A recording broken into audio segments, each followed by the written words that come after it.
The Book of the Damned, by Charles Hoyfort, Chapter 18.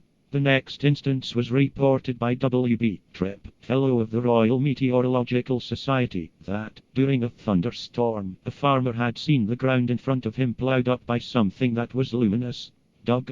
Bronze axe. My own notion is that an expedition to the North Pole could not be so urgent as that representative scientists should have gone to that farmer and there spent a summer studying this one reported occurrence. As it is, unnamed farmer, somewhere, no date. The thing must stay damned. Another specimen for our museum is a comment in nature upon these objects. That they are of an amusing character, thus clearly showing that they were of terrestrial, and not a celestial, character.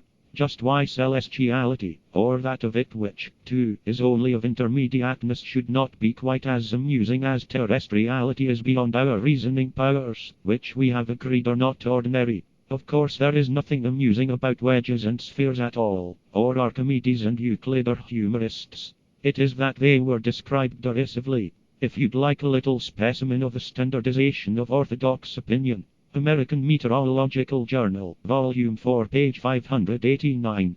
They are of an amusing character, thus clearly showing that they were of a terrestrial and not a celestial character. I'm sure, not positively, of course, that we've tried to be as easygoing and lenient with Mr. Simmons as his obviously scientific performance would permit. Of course it may be that subconsciously we were prejudiced against him, instinctively classing him with St. Augustine, Darwin, St. Jerome, and Lyell. As to the thunderstones, I think that he investigated them mostly for the credit of Englishmen, or in the spirit of the Royal Krakatoa Committee, or about as the Commission from the French Academy investigated meteorites. According to Writer in Knowledge, Volume 5, page 418, the Krakatoa Committee attempted not in the least to prove what had caused the atmospheric effects of 1883, but to prove that Krakatoa did it. Altogether I should think that the following quotation should be enlightening to anyone who still thinks that these occurrences were investigated not to support an opinion formed in advance. In opening his paper, Mr. Simmons says that he undertook his investigation as to the existence of thunderstones, or thunderbolts, as he calls them, feeling certain that there was a weak point somewhere, inasmuch as thunderbolts have no existence. We have another instance of the reported fall of a cannonball.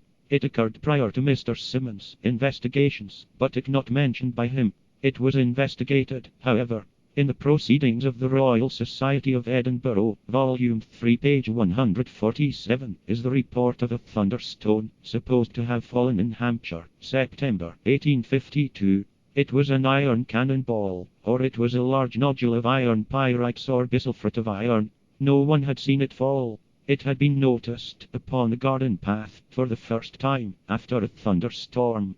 It was only a supposed thing, because the mineral had not the characters of any known meteorite.